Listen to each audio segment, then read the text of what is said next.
आज जो हमारे गेस्ट हैं उनके YouTube के ऊपर एक नहीं, दो नहीं, 17 चैनल्स हैं और 18 मिलियन से ज्यादा सब्सक्राइबर्स हैं। उनका इंग्लिश में भी है चैनल, हिंदी में भी है और लैंग्वेजेस में भी है। उनके चैनल का नाम है Josh Talks. Please give an energetic and warm welcome Supriya and Shobhit.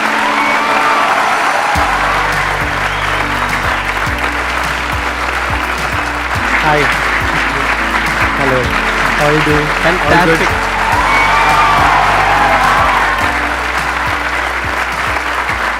Please have a seat. कितने लोग हैं आप में से जिन्होंने जोश टॉक्स की वीडियोस देखी हैं? सबने देखी है, ऐसा कोई नहीं होगा जिसने नहीं देखी होगी। हाँ। लेकिन एक और इंटरेस्टिंग बात, कितने लोगों ने इनको आज से पहले देखा है? एक ने। तो आज आप देखने वाले हैं और समझने वाले हैं कि जोश टॉक्स के पीछे की जो टीम है, यानी कि जो फाउंडर्स हैं, उनकी क्या विजन थी कि जिस वजह से जोश टॉक्स इस लेवल पे पहुंच पाया जिस लेवल पे आज है। फर्स्ट ऑफ ऑल, जब 2014 में हम जोश टॉक शुरू कर रहे थे, आपका the biggest motivational seminar ever was the most inspiring thing on the internet. And कई बारी हमने उसको शायद 5-6 बारी देख रखा है तब भी, और उसी की वजह से कहीं ना कहीं जोश टॉक्स हमने स्टार्ट किया था। अरे वाह, क्या बात है।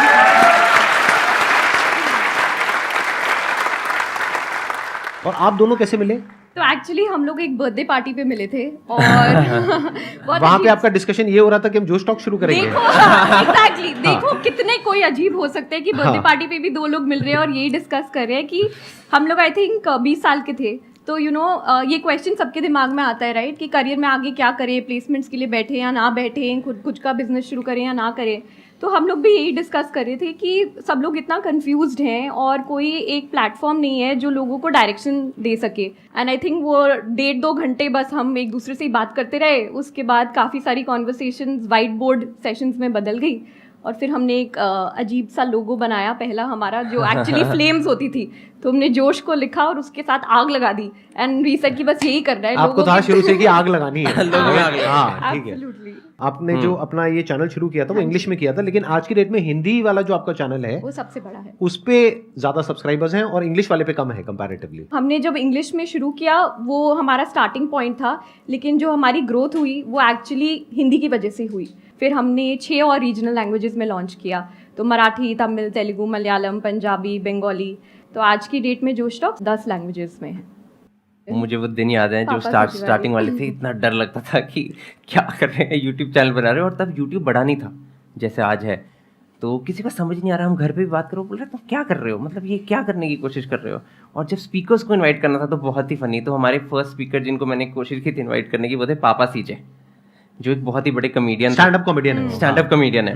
तो सुप्रिया और मैं क्या करते थे, उनके सारे शोज देख के ना कहाँ पे शोज हो रहे हैं वहां चले जाते थे। अब टिकट लेने के पैसे तो थे नहीं, तो हम क्या करते थे, शो के बाहर वेट करते थे।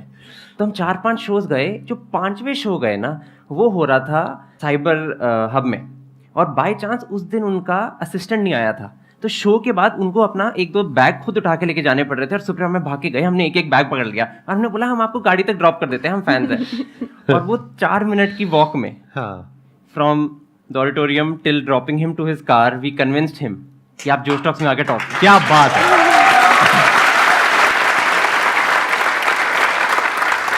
लेकिन ये प्रॉब्लम यहाँ पे सॉल्व नहीं होती है क्योंकि उस टाइम पे आपके पास में जगह भी नहीं होगी, ऑफिस भी नहीं होगा, तब तक आपको फंडिंग भी नहीं मिली थी आई थिंक, राइट? नहीं। तो फिर आपने कैसे किया, मैनेज कैसे किया? स्टूडियो, कैमरा सेटअप, ये सब रेंट पे लिया, कैसे किया? एक्चुअली मैं पहले इंडियन टीम के लिए साइकिलिंग करता था, तो मेरे पास एक साइकिल था जो प्रोफेशनल बाइक था, वो मैंने बेचा था। और सुप्रिया कुछ ट्यूशन लेती थी और क्लासेस लेती थी, तो उसने थोड़े बहुत पैसे बचाए हुए थे, तो हमने उसको जोड़ के पहला जोश टॉक्स ऑर्गेनाइज किया। कितने टाइम तक फंडिंग आपने अपनी जेब से लगाई थी? 1-2 इवेंट्स करने के बाद हम लोगों ने ना बार्टर स्पॉन्सर्स लेने शुरू कर दिए थे कि खाना कोई दे देगा, ऑडिटोरियम कोई दे देगा। बट 2020 में हमने एक्चुअली अपना पहला फंड रेज किया था इंस्टीट्यूशनल कैपिटल से। और आपने शुरू कब किया था? 15 में इनकॉर्पोरेट किया था। 2015 में आपने शुरू किया था। आपकी टीम कितनी बड़ी है? आई थिंक अब 200 लोगों के आसपास जोश टॉक्स में फुल टाइम बेसिस पे लोग फुल टाइम बेसिस पे जोश टॉक्स के। बट मैं कहना चाहता हूँ कि जितनी जोश टॉक्स एक कंपनी है, उससे ज़्यादा जोश टॉक्स एक मिशन है। And the reason that we started was because वो एक मिशन बहुत ही स्ट्रांग था। इनफैक्ट जब उस पार्टी पे सुप्रिया और मैं, बर्थडे पार्टी पे सुप्रिया में मिले थे, जो हम 2 ऑब्सेस्ड पागल जैसे लोग थे जो साइड पे बस बातें कर रहे थे कि हम देश कैसे बदलें। मुझे एक यूज़र ने फ़ोन करके मुझे बोला कि जोश टॉक्स ने मेरी लाइफ में क्रांति की है, revolution, and that was the mission of जोश। सो जितना एक वैल्यूएशन या एक फंडरेज मायने रखता है कुछ बड़ा करने का, उतना ही आई थिंक मायने ये भी रखता है कि वो संस्था हमने बनाई ही क्यों, उसका पर्पस क्या है इस दुनिया में। जो पहला प्रोडक्ट था वो शायद जोश टॉक्स था, जहाँ पर लोग आके अपनी कहानियाँ सुनाते हैं। ऑलरेडी जोश टॉक्स का एक सेकंड प्रोडक्ट है जहाँ पर इंग्लिश एक बहुत इंपॉर्टेंट पार्ट बन गया हमारी लाइफ का, वो इंग्लिश है, और फ्यूचर में जाके और भी चीज़ें होंगी वो सारी। और यहाँ पे सपना ये है कि हम वो सारी चीज़ें बनाएं जो इवेंचुअली एक यूथ को जाके अपनी लाइफ में सपोर्ट कर पाए अपना पोटेंशियल अनलॉक करने के लिए। तो कहीं ना कहीं हम बोलते हैं कि जो इवेंचुअल ड्रीम है वो ये है कि 10 साल के बाद अगर एक सिक्योरिटी गार्ड का बेटा उसके फादर को बोले कि पापा मुझे लाइफ में कुछ करना है, तो all the security guard should need to tell his son is all you need is Josh, Josh in your heart and Josh on your mobile phone screen. Excellent.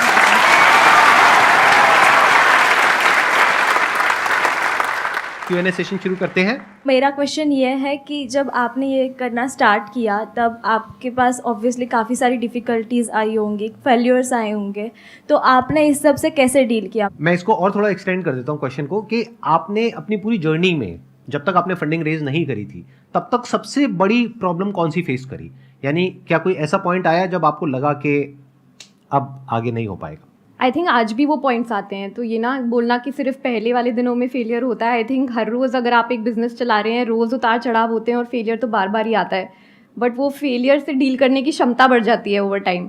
But जो पहला आई थिंक हमारा जो फेलियर था ना, जिसमें मतलब रोने निकल गए थे, वो था जब हम लोग लीप कर रहे थे 2016 में जो त्यागराज स्टेडियम में था।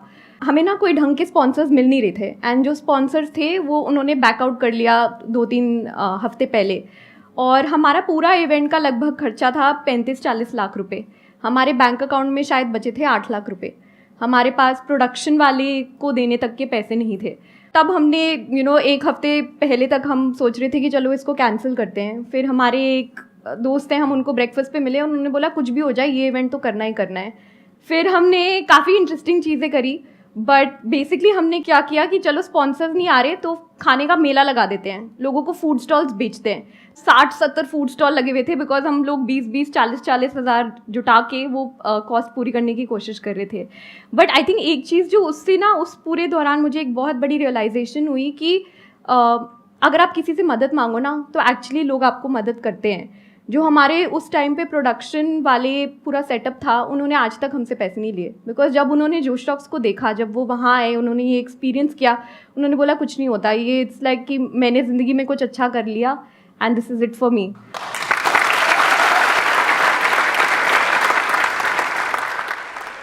मैम मैं आप दोनों से यही चीज़ पूछना चाहता हूँ, लाइक इतने बड़े लेवल पे आप दोनों काम कर रहे हो, आप दोनों के बीच में कभी ना कभी क्लैश तो हुआ होगा, लाइक कभी ना कभी अभी आते हुए भी हुआ था।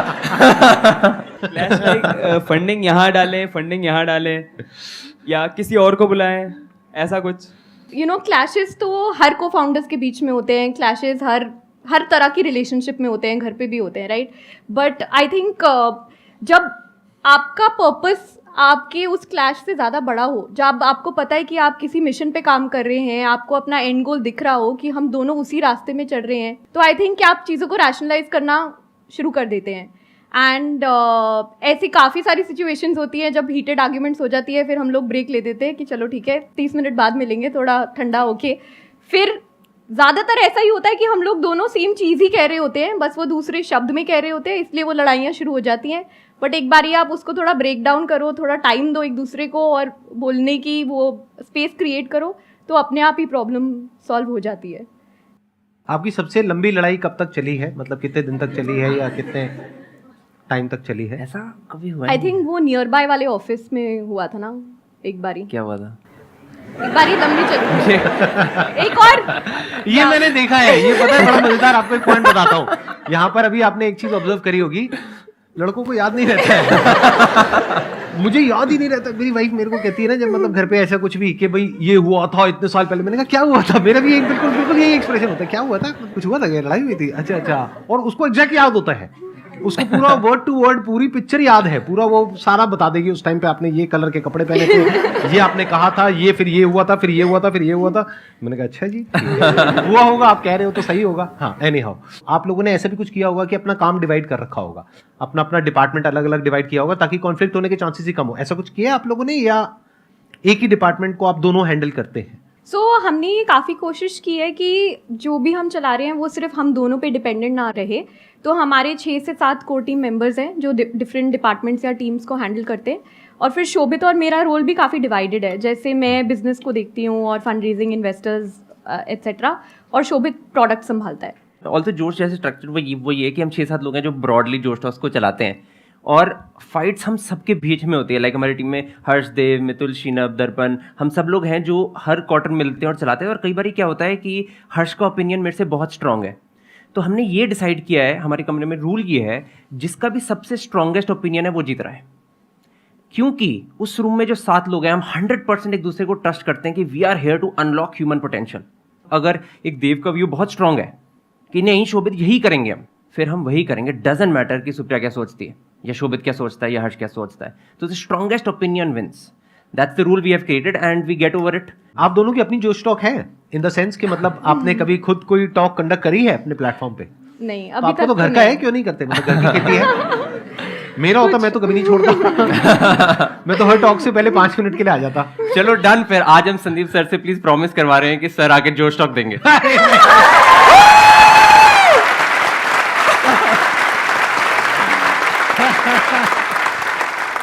मेरी प्रॉब्लम क्या है मैं बता देता हूँ, मैं क्यों नहीं जाता हूँ। क्योंकि आप में से कुछ लोगों को लगता भी होगा कि मैं कहीं जाता क्यों नहीं हूँ। उसके पीछे रीजन है कि मेरे को हर तरह के लोग हर जगह से अप्रोच कर रहे हैं। तो अगर मैं किसी भी एक भी जगह जाता हूँ तो बाकी लोग बुरा मान जाएंगे कि आप यहां क्यों नहीं आते हो। तो मैं सबको एक ही बात कहता हूं कि मैं कहीं भी नहीं जाता हूं। तो अगर मैं कहीं भी गया तो मैं गया। मेरा क्वेश्चन आपसे ये है कि मैं खुद सोशल मीडिया मार्केटिंग फील्ड में हूँ, एंड आप लोगों को जिस तरीके से इन्फ्लुएंसर्स को रीच आउट करना होता है, इट्स नॉट ईजी। जब शुरुआती फेज़ रहा होगा तब ईजी नहीं रहा होगा, बहुत ही मुश्किल रहा होगा, आप बहुत पीछे भी पड़े रहे होंगे जिस तरीके से अभी आप बता रहे हो। लेकिन एंड तक उस चीज़ को, डिटर्मिनेशन को आपने किस तरीके से मेंटेन किया? आई थिंक ये एक्सेप्ट करना चाहिए कि किसी भी चीज़ को करने के लिए हार्ड वर्क, मतलब मेहनत तो लगेगी, राइट। तो ऐसा नहीं है कि पहले हमारे लिए डिफिकल्ट था और आज आसान है, सब लोग आ रहे हैं जोश टॉक्स पे और बहुत इजी हो गया है। पर्सनली जो हमने तब करी थी और जो हम करते आ रहे हैं फॉर इन्विटेशंस और लोगों को लाने के लिए, स्पेशली बिकॉज आपका ये फील्ड है, इसकी आप उन पे ना अटके रहिए, उनके नेटवर्क को मैप करिए। ठीक है कि अगर चलो मैं संदीप जी का एग्जाम्पल देती हूँ, बट अब हमको पता है संदीप जी की वाइफ कौन है, राइट, वो क्या करती हैं, वो कहाँ काम करती हैं, क्या हम उनको रीच आउट कर सकते हैं कि प्लीज़ जब आप घर पे डिनर खा रहे होगे तो एक बारी बोल देना उनको, जोश टॉक्स दे दे। बट ऐसे ही कर करके even from a professional space, अगर आप किसी फेमस सेलिब्रिटी को इनवाइट करना चाहते हैं तो आप उनका पूरा नेटवर्क को मैप करिए और देखिए कौन आपको एक वार्म इंट्रोडक्शन दे सकता है। And the second thing is कि मैं तो बहुत बड़ी बिलीवर हूँ लिंक्डइन और कोल्ड ईमेल्स में। अगर आप बहुत शिद्दत से एक मेल लिखोगे ना जिसमें आप अपनी कहानी लिखोगे और बोलोगे कि मुझे हेल्प की ज़रूरत है, तो सब हेल्प करेंगे। तो आप बस मतलब जुटे रहिए, लिखते रहिए, लोगों को पहुँचते रहिए, और हेल्प चाहिए होगी तो मुझे ईमेल कर देना, मैं भी हेल्प कर दूँगी।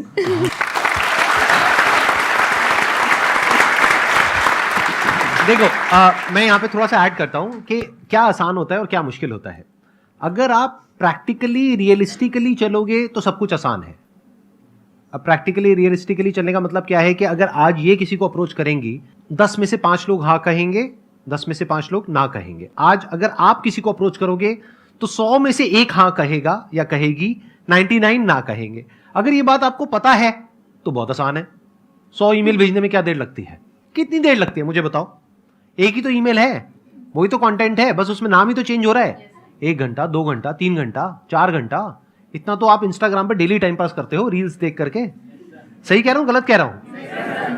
तो क्या गया आपका? कुछ भी नहीं, 4 घंटे तो लगे। तो अगर आपको पहले से पता है तो आसान है। हाँ, अगर नहीं पता है तो बहुत मुश्किल है। जैसे फॉर एग्जाम्पल आप यहां से दिल्ली से कहीं जा रहे हो, आपको पहले से पता है कि ये जो डिस्टेंस है ये 300 किलोमीटर है, तो बहुत आसान है। बट अगर आपको पता ही नहीं है कि वो कितना किलोमीटर है, तो हर 1-1, 2-2 किलोमीटर पे जाकर के आप रुक जाओगे। अरे आया नहीं, ये क्या हुआ, हम इतना दूर आ गए, हम 50 किलोमीटर आ गए, अभी तक नहीं आया। तो अगर आपके जो गोल्स हैं वो रियलिस्टिक हैं, प्रैक्टिकल हैं, तो सब कुछ आसान है। फिर अपने माइंड में आप बिठा सकते हो कि 100 ईमेल्स भेजना आसान है। जब मैं आसान है बोलता हूं, मैं ये नहीं बोलता कि आपने एक को भेजा और एक से रिस्पॉन्स आना आसान है, नहीं। 100 ईमेल्स भेजना आसान है, 100 पे भी रिस्पॉन्स नहीं आए तो 100 और ईमेल्स भेजना आसान है।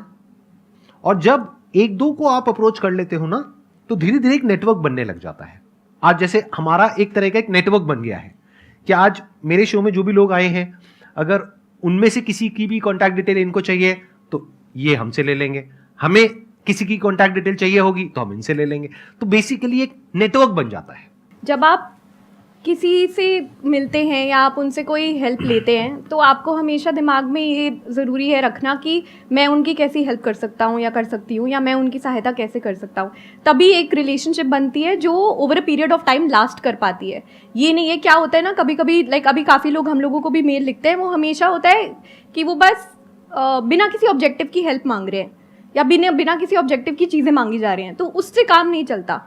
आप थोड़ा लाइक एक वेल डिफाइंड क्वेश्चन पूछो तो लोग आपको आंसर करेंगे। और हमेशा ये दिमाग में रखो कि इस रिलेशनशिप में मैं क्या वैल्यू ऐड कर सकती हूँ, इसको मैं क्या कैसे ग्रो कर सकती हूँ।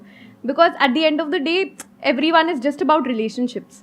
जितना आप रिलेशनशिप को ग्रो करोगे उतनी ही सबकी तरक्की होगी। मैम मेरा क्वेश्चन आपसे है, तो मैंने खुद का अपना इंस्टीट्यूट स्टार्ट किया है अभी। स्टार्टअप में मेरा बिजनेस पार्टनर, मेरा जो पार्टनर है वो मेरा ब्रदर ही है। बट एक्चुअली होता क्या है कि सब जैसे आसपास के जो लोग होते हैं वो देखकर ये कहते हैं ये तो बहुत छोटी है, हाइट में छोटी है, ये वो, मतलब बहुत कुछ ऐसा होता है, सुनने को मिलता है, बट ये कुछ नहीं है। तो बहुत ज़्यादा ना डिप्रेस, मतलब ऐसा होता है कि कई बार हम सोचते हैं कि नहीं, इसको बंद कर देना चाहिए। इस फियर को हम ख़त्म कैसे करें, ये मैं जानना चाहती हूँ। मैं यहाँ पे आपका पॉइंट एड्रेस कर रहा हूँ कि आप हाइट में छोटे हो, ये है वो है।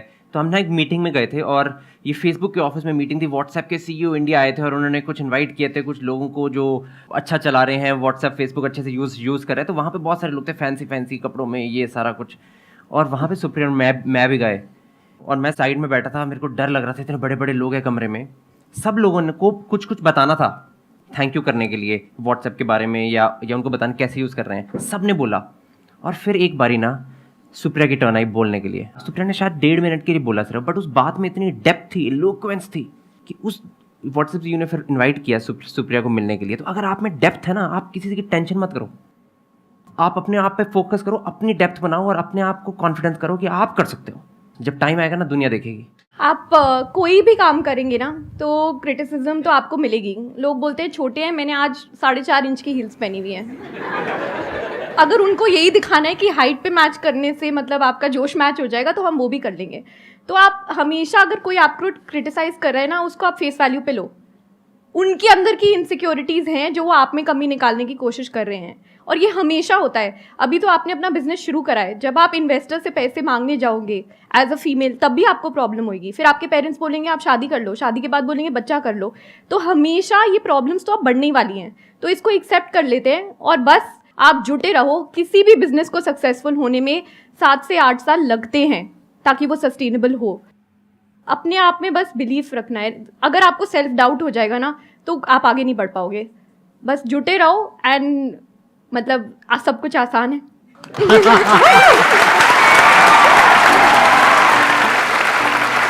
Thank you so much. Thank you so much. Thank you so much.